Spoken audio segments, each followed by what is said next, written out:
Buenas tardes, queridos hermanos. Ministerios Príncipe de Paz les da la bienvenida.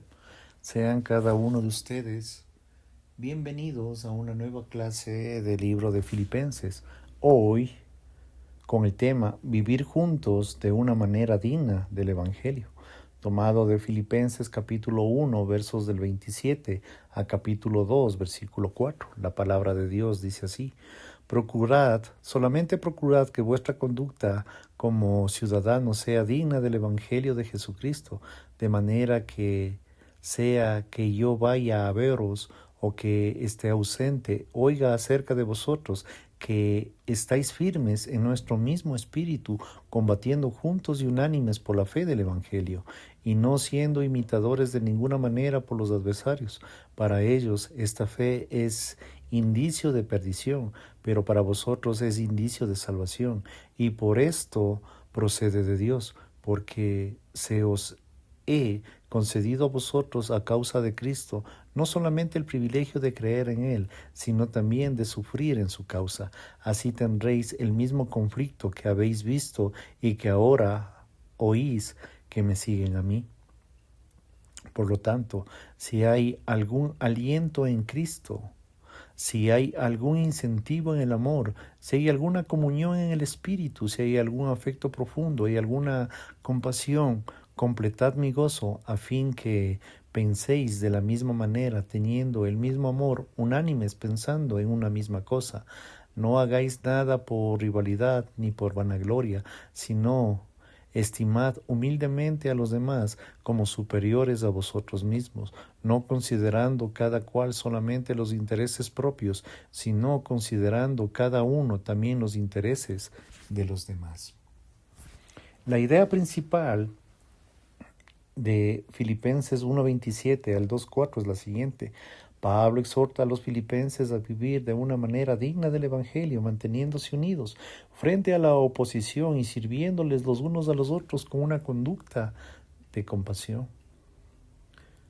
Se podría decir que este pasaje de John Wayne, el Duque, era conocido por ser rudo y tierno. En el primer párrafo, Pablo subraya la necesidad que los cristianos filipenses sean rudos y valientes al enfrentarse a la oposición. El segundo párrafo del 2, del 1 al 4, subraya la necesidad de ser afectuosos, tiernos, humildes en un amor mutuo. Ambos párrafos hacen hincapié en la unidad del compañerismo. Los cristianos fieles siempre han mostrado esta combinación y coraje, tenacidad, mezclados con la humildad y la compasión, virtudes que son el resultado de vivir el Evangelio, la gracia de Dios que nos hace valientes y compasivos. Cuando el pecado entró al mundo a través de nuestros primeros padres, se le dijo a Adán que sería tentado a dejarse llevar por la pasividad o el abuso, rasgos que tipifican tristemente a muchos hombres hoy en día. Pero el Evangelio no nos hace valientes, no pasivos, ni humildes, no abusivos.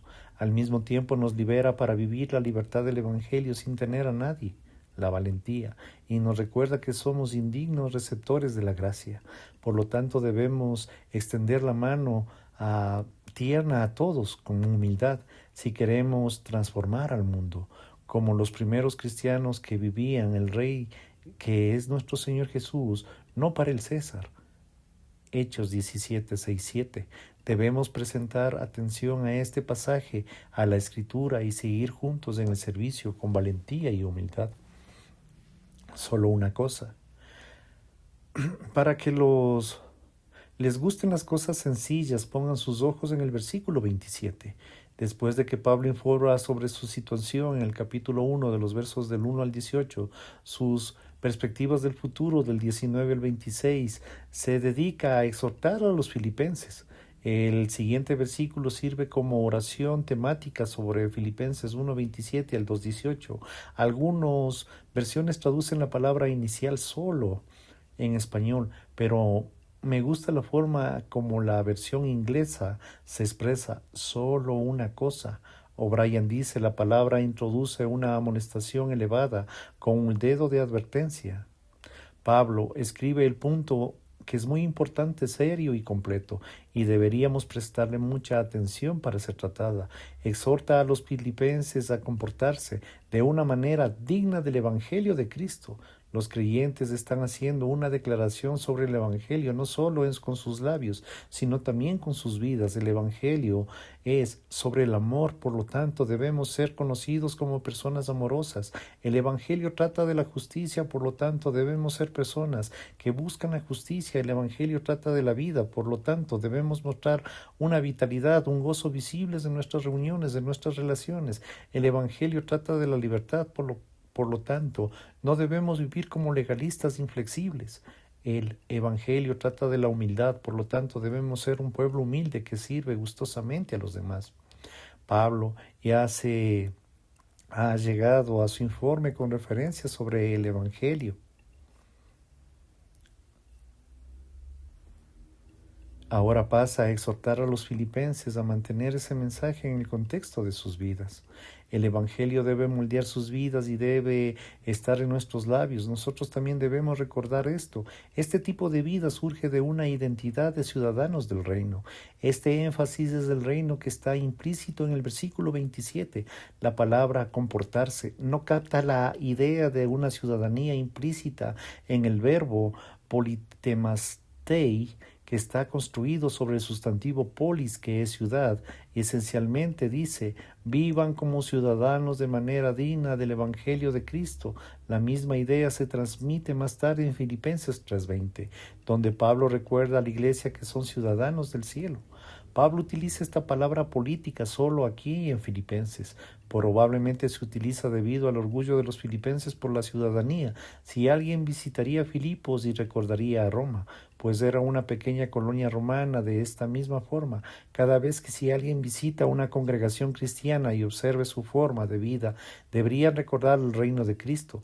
Las iglesias son pequeñas, puestos de avanzada del reino de Dios. Nuestro amor, nuestra vida, nuestra libertad, nuestra humildad y otros valores del reino deberían estar a la vista. Debemos tratar de dar a conocer el presente como sería la vida en el futuro.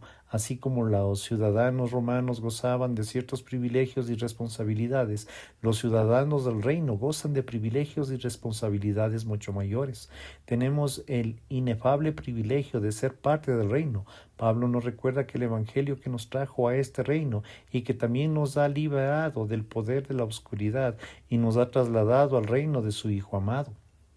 Colosenses 1:13. Tenemos que una impresionante responsabilidad de vivir el Evangelio y darlo a conocer. Como ciudadanos del reino, no vivamos solo en una forma que debemos reconocer al Rey. También recordemos que en este mundo no es nuestro hogar. Podemos trasladarnos a la India y dejarlo todo atrás, porque atesoramos a Cristo, porque nuestra ciudadanía está en el cielo. Al exhortar a la iglesia con este fin, hay un estímulo implícito. El Evangelio es el cambio. De nada servirá decirles que vivan dignamente el Evangelio si no han experimentado la salvación por medio de nuestro Señor Jesucristo. Así que los creyentes tienen el poder de vivir el mandamiento. No estamos tratando de ganar la aceptación ante Dios, sino a partir de nuestra aceptación ante Dios por medio de Cristo. Debemos vivir ahora de una manera que sea constante en el Evangelio. En el capítulo 1:27 al 2:4, Pablo nos habla de dos maneras concretas de los ciudadanos del reino que pueden vivir dignamente el Evangelio, y ambas hacen hincapié en nuestra unidad. Esto no es todo lo que implica vivir de esta manera, acorde con el Evangelio, pero es el primer tema en que Pablo hace hincapié, y de hecho gran parte de la carta destacada a esta cuestión. Debemos vivir de manera digna el Evangelio. Juntos, buenos soldados, como la misión para avanzar al Evangelio se pone para captar un fuerte lenguaje militar en el apóstol en esta sección central. Muchos eruditos han aludido a las similitudes entre el vocabulario de las frases de Pablo y los antiguos comandantes militares. En el capítulo 1:27 al 30, Pablo se centra en la unidad del fin de soportar la presión externa. En el capítulo 2, del 1 al 4, se centra el ciudadano interno en otros asuntos. Así tratamos de aplicar el texto en estas dos partes: permanecer juntos contra la oposición externa y servir juntos a otros con humilde compasión. Por favor, preste mucha atención. Estar juntos contra la oposición externa, Filipenses 1:27 al 30. Al instar a los filipenses a permanecer unidos, Pablo utiliza esta sección, varias frases ilustradas que se llaman la atención sobre la unidad del trabajo, el equipo, la audacia para la misión. Posteriormente aplica la naturaleza del sufrimiento cristiano y su propio sufrimiento. Estos ingredientes en el trabajo de equipo, la audacia y la posición de sufrir en Cristo, son enlaces para la postura unificada contra la oposición. El trabajo en equipo, que es muy importante. Por favor, revisemos el versículo 27. Pablo exhorta a la iglesia a vivir constantemente en una misión conjunta. Una de las características del liderazgo eficaz es ser capaz de marcharse sin que las cosas se desmoronen. En la iglesia, los pastores están llamados a desarrollar futuros líderes y trabajar juntos a otros líderes para que tengan esa capacidad de ajustarse a toda la razón, a toda la experiencia, sin importar el periodo y la continuidad en el progreso que permanezcan. Pablo les dice a los filipenses: no me necesitan para avanzar en la misión, esté o no esté, yo sigo adelante con ustedes. Además, en esta nota de coherencia, Pablo recuerda a la iglesia que su unidad no es superficial, sino espiritual. Primero notemos estas expresiones fundamentales de la unidad: un espíritu, una mente, esta última ausente en las versiones bíblicas en español. Pablo recuerda que la iglesia, la profundidad de la unidad que comparten como creyentes y profundiza en la unidad fundamental que está en el capítulo 2 del 1 al 4. Debemos recordar siempre sobre todo esto en la humildad de los cristianos, en lo que uno no es la edad, el estatus económico similar o las preferencias. Si el Evangelio de Jesús o el Espíritu de Dios somos como imanes que en una bolsa de canicas, que hay una unidad interna entre los creyentes. A continuación ofrece dos frases ilustrativas: el trabajo en equipo, los cristianos, estar firmes en el mismo espíritu y luchar unánimes. Los creyentes son como los soldados y como los atletas que luchan y contienden juntos mientras dan a conocer el Evangelio a las naciones. Por favor, escúcheme muy bien. Como soldados, la metáfora seguir firmes es tomada del ámbito militar. Esta palabra esqueco significa permanecer firme y mantener la posición. El término indica una determinación de un soldado que se mantiene firme al moverse ni un centímetro de su puesto. Los filipenses fueron atacados por creer en Cristo como Rey. En consecuencia, Pablo les insta a recordar que están en una guerra. No deben renegar de su lealtad a Jesús, sino deben seguir fielmente hacia adelante y no ser intimidados. Tener fuerza para mantenerse firme gracias a nuestra comunión con Cristo. Filipenses 4:1. Pablo dice: así que, hermanos míos, amados, deseados, gozo y corona mía, manténganse firmes en el Señor, amados. Aquí el apóstol fundamenta su exhortación en lo que Dios ha hecho por nosotros. En Cristo encontramos el poder para estar firmes a través de nuestro Rey Guerrero Jesús. Somos suyos. Él nos ama, nos ha comprado y nos ha enviado su Espíritu para darnos el poder. Ahora permanezcamos juntos en su poder contra el conflicto externo del poder. Posiblemente usted ha leído esa famosa batalla de Termópolis, que ha visto alguna de las películas sobre ella. En el año 480 a.C., una alianza de las ciudades del estado griegas dirigidas por un rey Leónidas de Esparta luchó contra un poderoso ejército persa. La batalla tuvo lugar en el paso de las Termópilas, en el centro de Grecia. En los griegos, muy superados en su número, resistieron a los persas durante 3 días. En una última de las batallas más famosas de la historia, una pequeña fuerza dirigida por el rey Leónidas, incluso su famoso grupo de 300 espartanos, bloqueó el único camino por el que podían pasar el enorme ejército de Jerjes el Grande de Persia. De la misma manera, la congregación de Filipos pudo haberse sentido enormemente superada en número, pero estaba llamada a enfrentarse valientemente con las fuerzas hostiles, y habían de hacerlo juntos bajo el reinado de Jesús, quienes ya habían ganado la batalla definitivamente. Por favor, preste atención. Como atletas, Pablo añade esta imagen de llamado a luchar, a contender, a trabajar, a esforzarse. La palabra griega sinatelo de donde identificamos atelo, palabra a la cual se edifica atleta. Así pues, el apóstol pasa al ámbito del atletismo, a un mundo en el cual estaba familiarizado. Esta frase no solo se utiliza 2 veces en el Nuevo Testamento. Si el elemento militar romano aparecía en las asociaciones militares la palabra estar y permanecer, la población griega se identificaba con la necesidad de contender como un solo hombre, unánimes, como exigían los Juegos Atléticos. Muchos comentaristas establecen una conexión no solo en los Juegos Atléticos, sino también en la arena de los gladiadores. Es como si Pablo imaginara a los cristianos en la arena de la fe, lo mismo como en el concurso.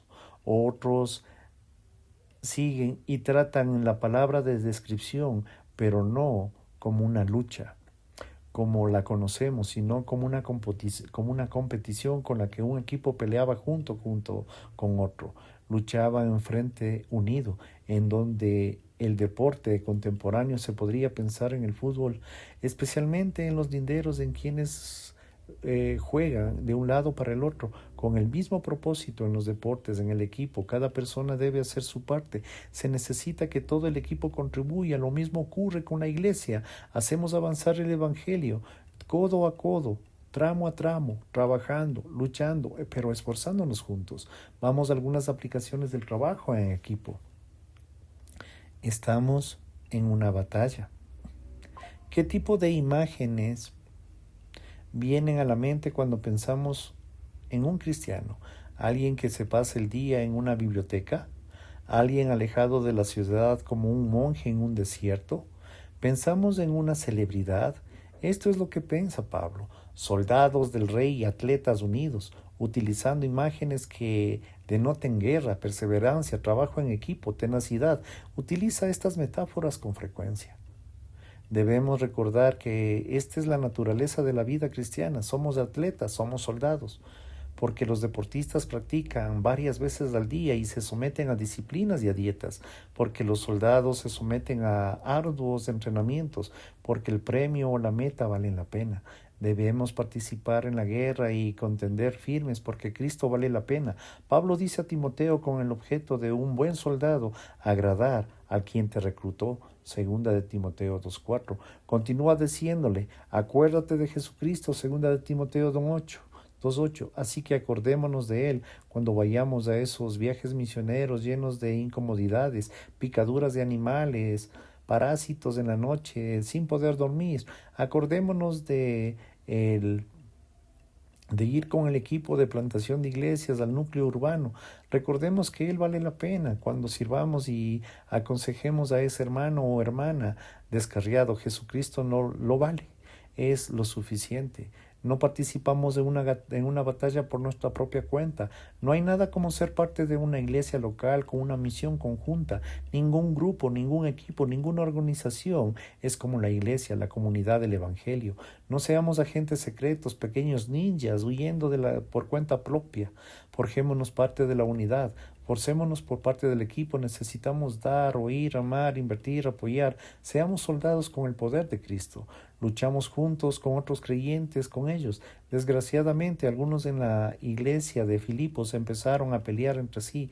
Tal salida de la emergencia no hace ningún bien a nuestros esfuerzos para avanzar en el evangelio delante del enemigo real que es Satanás. Veamos lo que dice Pablo con respecto al asunto utilizando un lenguaje militar en el capítulo 4. Ruego a Evodia y a Síntique que pongan de acuerdo en el Señor, también a ti, compañero fiel, y te ruego que ayudes a estas que lucharon conmigo en el Evangelio, junto a Clemente y a mis otros colaboradores, cuyos nombres están en el libro de la vida. Filipenses 4, versículos 2 y 3. Anteriormente, estas dos mujeres pelearon al lado de Pablo en la misión, pero algo sucedió y se desviaron del objetivo. Qué común es esto en la iglesia. En una de las películas del Duelo de Titanes, una película deportiva favorita, es una historia de un equipo de fútbol de una escuela secundaria en su primera temporada en la unidad étnicamente integrada tuvieron que ser superadas algunas disputas internas en las series antes de poder ganar los partidos en contra de sus oponentes. Resolvieron muchas de las tensiones en el campo de entrenamiento en 2 semanas antes de poder ganar. Tuvieron que convertirse en una unidad, jugar en unidad, pensar en unidad, ser una unidad, en pocas palabras, ser un equipo, trabajar todos con un mismo fin. Así que debemos ganar nuestra energía en debates tontos. Eso ya está pasado de moda, eso es perder el tiempo. Nosotros debemos concentrarnos en el avance del Evangelio. Tenemos un campo de misión en el cual cada uno de nosotros es necesario y es útil para poder participar. Necesitamos estas personas llenas de valor, llenas de amor, que nos alientan. Y nuestro mayor aliento es nuestro Señor Jesucristo. Por favor, siga conmigo, no se aburra. Despiértese, dígale a su compañero que está al lado: hey, estamos en clases. Revise conmigo el versículo 27 y 28, el propósito y valentía. Pablo dice a los filipenses que deben contender de dos maneras complementarias, las cuales explica tanto positiva como negativamente. La exhortación positiva se refiere a nuestro propósito y la negativa a la cuestión de valor. Positivo: la Iglesia debe contender por la fe del Evangelio, así como Pablo hizo suya la misión de hacer avanzar el Evangelio a pesar de la oposición. También la Iglesia debe hacerlo. Este es el propósito por el cual tomamos nuestra posición y nos esforzamos juntos como uno. Queremos dar a conocer el Evangelio, así pues estamos unidos por él y para él. Pablo nos llama a la Iglesia a ser una ideología, un partido político o lo principal. Les dice que hagan de él el Evangelio, las buenas noticias sobre Jesús, escritas en Filipenses 2, del 5 al 11, lo principal. Nosotros, la Iglesia, debemos evitar discusiones tontas que nos distraigan de la misión. Preguntas como: ¿todas las uñas de los pies, de las manos, están cortadas en nuestras vidas, nos separan y están de nuevo para podernos dar una resurrección?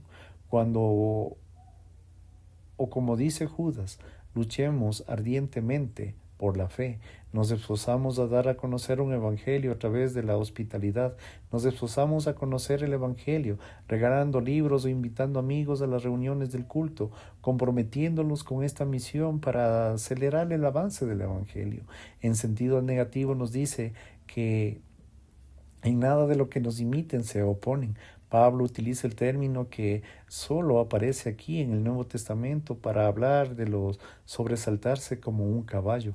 Fuera quienes fueran estos adversarios, los filipenses no deberían dejarse intimidar por ellos.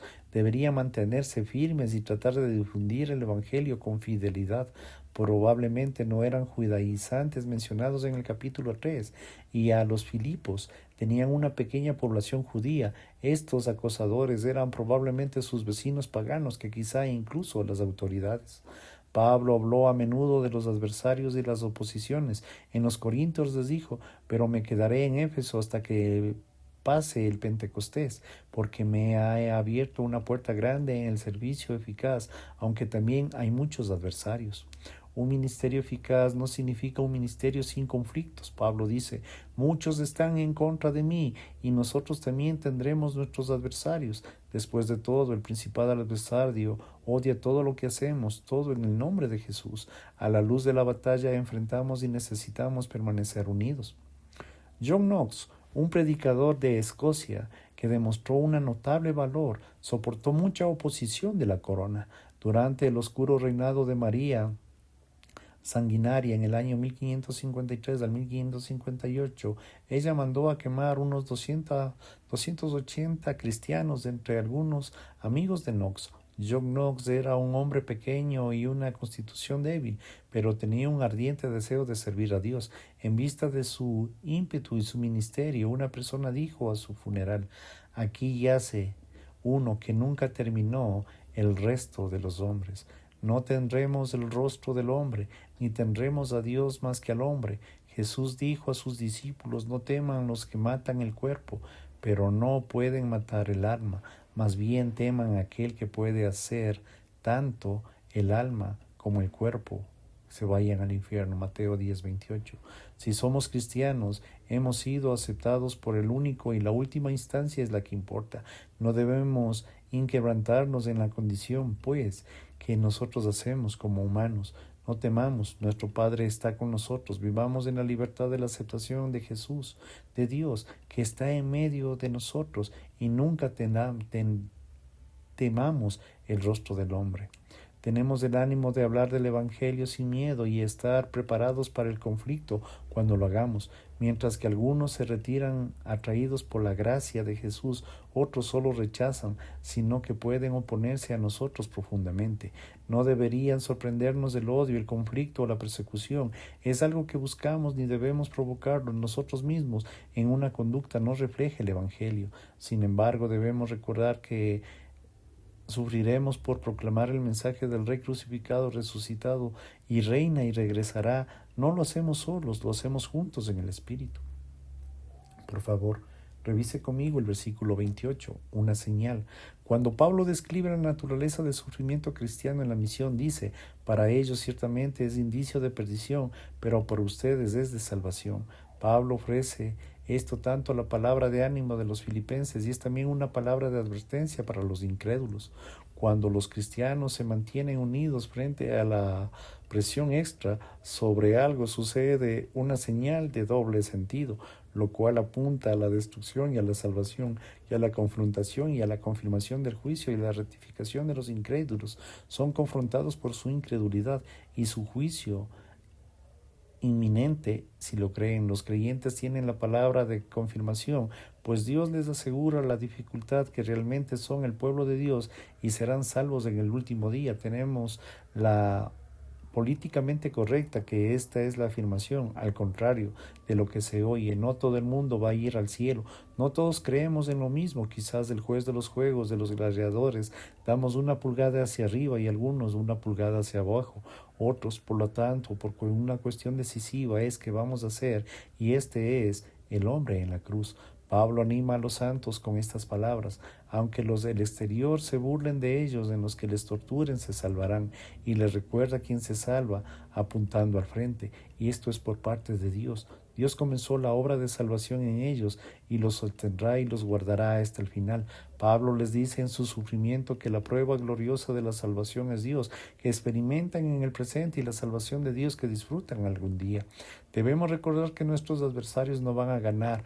No debemos vivir sin esperanza, pues Dios es juez, tendrá la última palabra. Algunos cristianos viven esta vida de una manera muy triste y sin esperanza, pero no debemos hacerlo. El malvado prospera, pero solo por una temporada. Salmo 73. La gente puede oponerse, pero eso no significa que debamos vivir en el desánimo.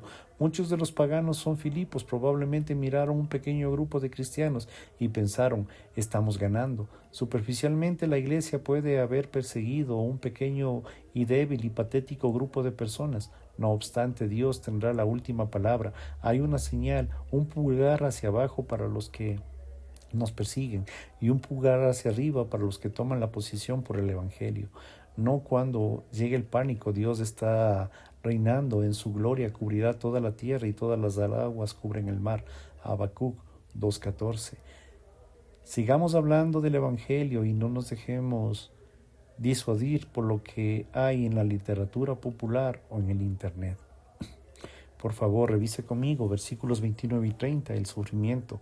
Pablo contempla este párrafo, hablando de la naturaleza del sufrimiento cristiano, de lo que hace y puede sostener alguno de los creyentes. La mayoría de los cristianos entienden la salvación como un don de Dios, pero Pablo enseña el sufrimiento por causa de Cristo también es un don.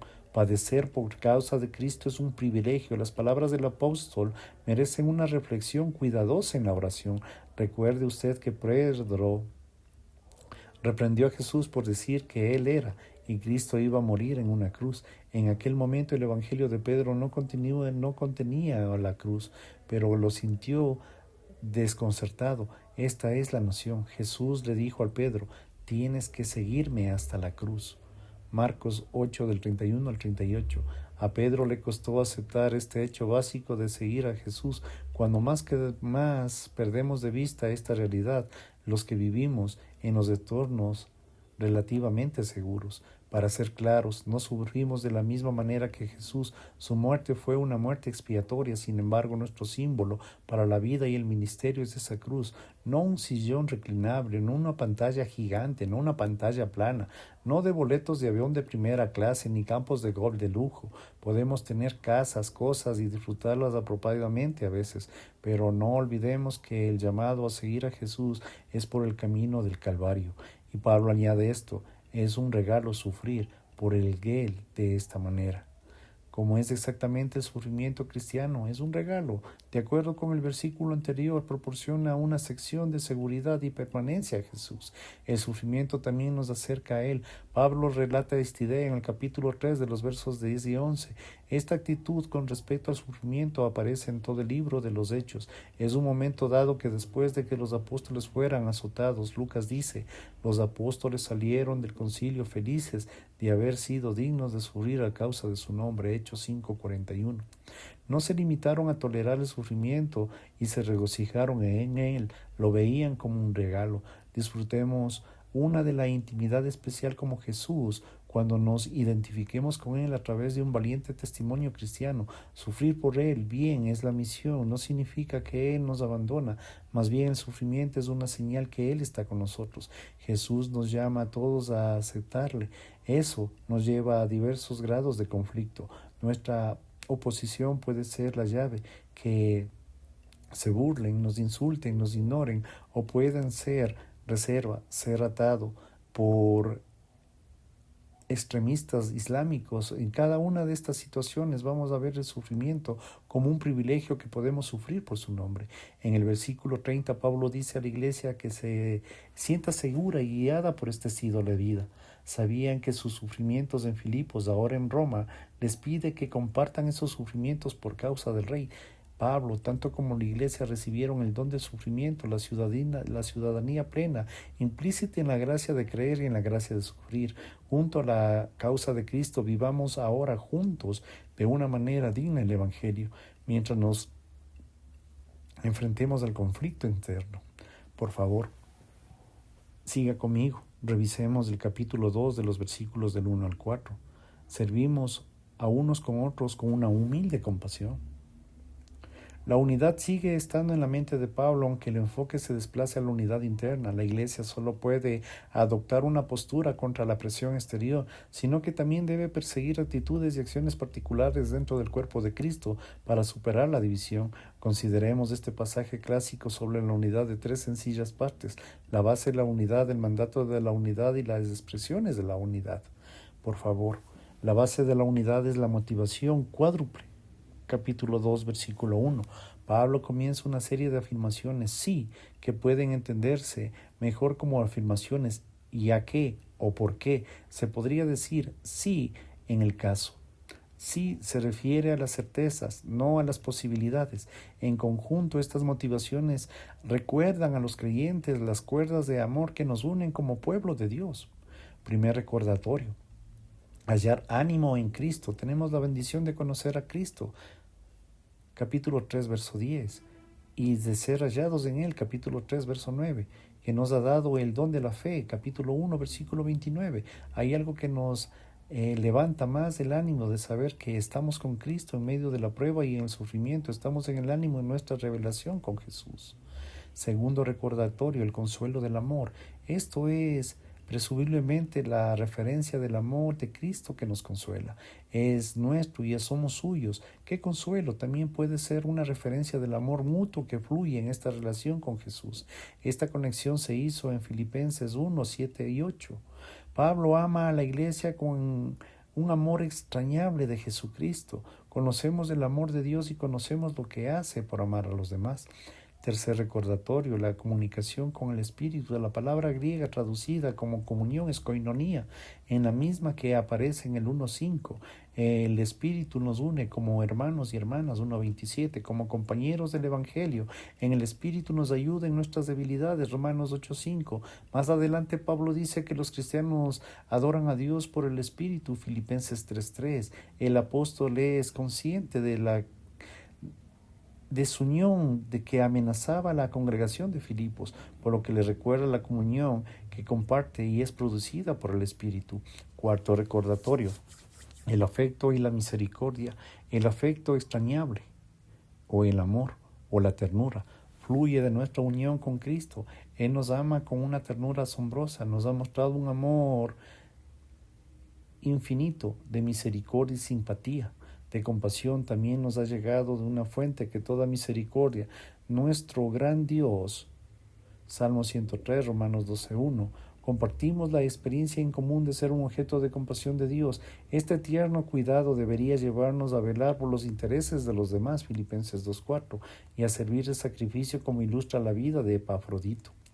Disfrutemos de estas asombrosas bendiciones como compañeros creyentes. Al ver el enfoque de Pablo en los filipenses, notamos que no solo es un cálido pastoral, sino también una apresura a mencionar primero y las bendiciones del Evangelio antes de dar ciertas exhortaciones. Así todo lo que hacemos y decirle a las personas lo que se supone que deberían hacer, entonces se agotarán los recordatorios de la gente, las bendiciones, mientras que le damos los imperativos, hagamos nuestra propia alma y a otros cristianos. Por favor, el mandamiento de la unidad, capítulo 2, verso 2. Técnicamente el único imperativo de los versículos del 1 al 4 se encuentra aquí en el comienzo del versículo 2. El imperativo es: completa mi gozo, para que Pablo quería que la iglesia fuera a fin para contemplar la alegría. Esto puede sonar extraño, pero no si se piensa en ello. El bienestar es un ministerio que siempre está ligado a la unidad y al crecimiento de la iglesia. Juan dice: no tengo mayor gozo de oír a los hijos que andan en la verdad. Tercera de Juan, capítulo 4, versículo 4. Si usted es padre, también lo sabe. Proverbios dice: el hijo sabio alegra a su padre, el hijo necio entristece a su madre. Proverbios 10, versículo 1. El bienestar de los padres está ligado a la madurez, al crecimiento de sus hijos. Pablo, como un padre de la iglesia, está en Filipos, anhela naturalmente la iglesia que está unida y por eso le pide una ayuda de afinidad. El capítulo 2, de los versículos 2 al 4, las experiencias de la unidad. Para estar en la unidad, dice Pablo a la iglesia que debe tener la misma mentalidad. En lugar de tener pequeñas disputas y rivalidades, deben tener la cabeza bien puesta y recordar su identidad y misión continua. Además, Pablo también nos dice que para estar unidos debemos seguir la unidad de Cristo. Esta virtud tenía una connotación negativa en el pensamiento griego, pues implicaba la noción del esclavo, pero los cristianos se elevaron correctamente con el fundamento de toda virtud. Por supuesto, en el Antiguo Testamento se refiere a esta virtud y a los orgullosos son regularmente representados. Una persona humilde evitaría la rivalidad y la persecución. Pablo acaba de hablar a los predicadores mal motivados que se dejaban llevar por la rivalidad en el 1:17. Ahora les dice a toda la iglesia que eviten esta actitud. La rivalidad dividirá a las congregaciones de una manera terrible. Así todos los miembros de la congregación deben tener cuidado y tratar de acabar con ella. Deben buscar la gloria de Jesús y lugar en su propia gloria y regocijarse cada vez en alguien que está siendo utilizado por Dios para hacer avanzar el Evangelio. La palabra griega para persecución se traduce como gloria vana o persecución vana. En algunas versiones es una gloria vacía, pero no existe. La gente se envanece literalmente por nada. Lo opuesto a esto es la persona de Cristo. Él no tiene una gloria vana, tiene toda la gloria y sin embargo se hizo nada por nosotros. Sigamos el camino de Jesús, no en nuestra cultura, hagámoslo siguiéndonos las preguntas al respecto. Estoy compitiendo por mi atención a la aprobación de la gente. Me resulta muy difícil o fácil alegrarme del éxito de los demás. Soy engreído, me creo superior a los demás, me preocupan las necesidades de los demás. Nunca habrá unidad en una congregación si las personas no caminan en humildad. Pablo no dice a los romanos: tengan el mismo sentir los unos con los otros, sean altivos en su pensar, sino con decencia de los humildes. Aquí podemos identificar una relación entre la armonía y la humildad. Una persona humilde contribuye a la humildad y a la alegría, y a la humildad del tema de clave del capítulo 2 de Filipenses. Está en el corazón de la iglesia centrada en el Evangelio. Pablo continúa dándoles el increíble himno de Cristo del capítulo 2, del versículo del 6 al 11. Ahí vemos la imagen definitiva de la humildad. Jesús tenía todo el derecho de ser engreído, en cambio, se despojó de sí mismo y se asoció con nosotros como humildes. En nuestro modelo de humildad y nos da el poder para vivir un estilo de vida orientado hacia los demás. En tercer lugar, para estar unidos debemos vivir con la sensibilidad hacia las necesidades de los demás. En el versículo 4, Pablo dice a la iglesia que no solo considere sus propios intereses, sino también el interés de los demás. Nuestras conversaciones con los demás realmente las escuchamos. Nos preocupamos realmente por los demás. Esta es la época en que tenemos que tomarnos selfies, estar en un estilo de vida, pasar en nosotros poco común. Era raro en los días de Pablo y es raro en nuestros días. Recuerdo que un domingo me desperté sin querer quitarme un pensamiento en la cabeza durante una hora. ¿Qué era? Estaba pensando en mí, en el poder, y lamentablemente me sentía un poco mal. Llegué en la noche anterior, cerca de la 1 de la mañana, y tuve que levantarme a predicar en los 4 servicios. Entonces fui redarguido al darme cuenta que estaba a punto de predicar sobre Filipenses 2. Este pasaje se trata de considerar a los demás lo que más que a uno mismo. Es tan fácil pensar en nosotros mismos y no en los demás, y no es así. La práctica de pensar en la necesidad de los demás surge de la actitud de la humildad que Pablo mencionó en el versículo 3. Otros han soñado con la humildad. No es pensar menos en uno mismo, es pensar menos en uno mismo. Siempre ha gustado esa descripción.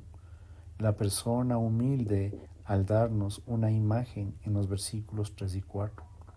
No imagine si se conoce a un hombre realmente humilde, será la mayoría de la gente le llama humilde.